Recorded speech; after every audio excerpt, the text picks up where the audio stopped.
A Prophet's Lament, a reflection for the 12th Sunday in Ordinary Time. Today's first reading comes from the prophet Jeremiah's most famous poetic tirade, chapter 20, verses 7 through 13, so full of anguish and great art that it might easily have landed in the book of Psalms.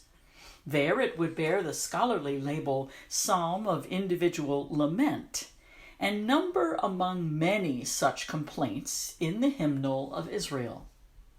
Though it hides here in a prophetic book, its structure gives it away.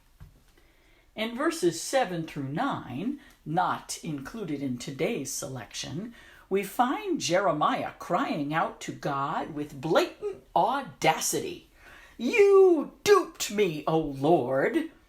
The prophetic gift bestowed by God has brought Jeremiah nothing but misery.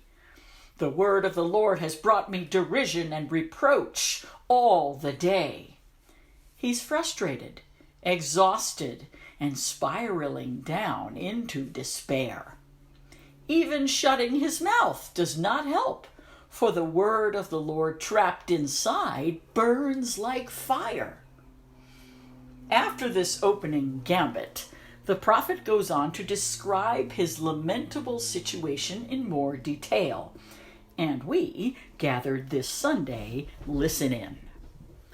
"I hear the whisperings of many. All those who were friends are on the watch for any misstep of mine." Former friends make the worst enemies because they know our weaknesses. From what he hears, they are truly out to get him.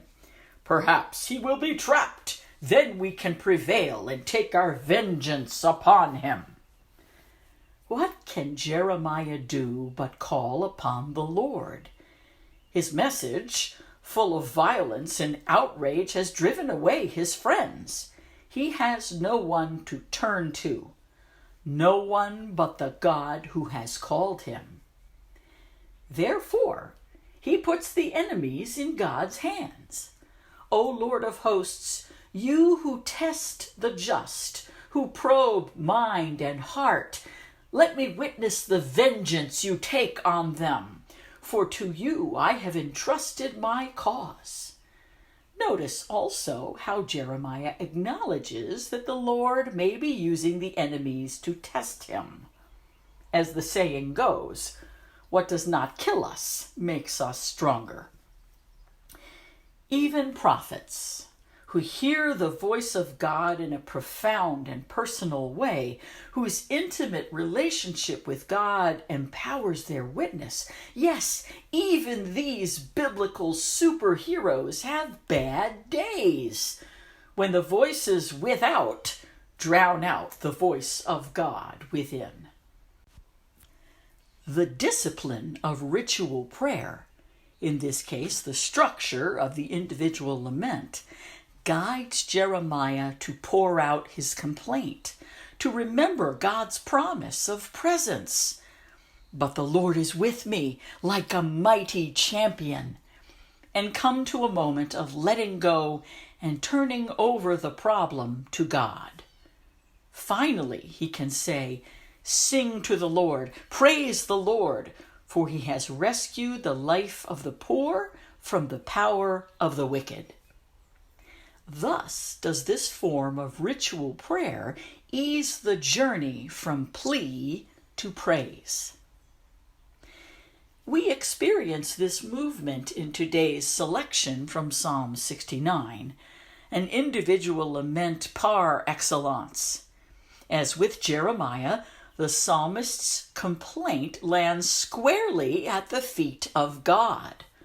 A prayer for help, based on God's reputation for kindness and mercy, follows. Finally, praise completes the journey. The lectionary picks out a handful of verses to get us there. For the full story, see the biblical version of Psalm 69. The Psalms of individual lament encourage us to complain to God when things get bad, to pour out our hearts to the one who suffers with us. By praying out our doubt and fear, our discouragement and frustration, we express our trust in God's loving care.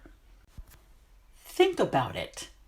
In our human relationships, the one we trust the most gets to see us at our most vulnerable and least attractive. Do we trust God less?